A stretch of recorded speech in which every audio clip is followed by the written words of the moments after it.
The topic of today's video is how to fix corrupted game files on Steam. So the general rule of thumb and what usually fixes the problem is in your Steam library, go to the offending game and right click on that game in the sidebar over here on the left. And then you want to go to properties, and here you'll see installed files on the left.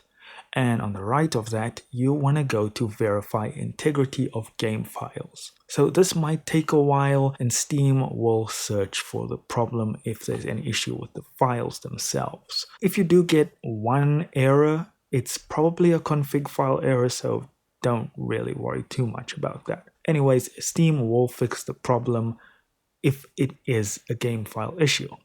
Now, alternatively, another thing that you want to do to make sure that this download goes swimmingly is go to Steam, click on settings, then go to downloads, scroll down, and you want to clear the download cache.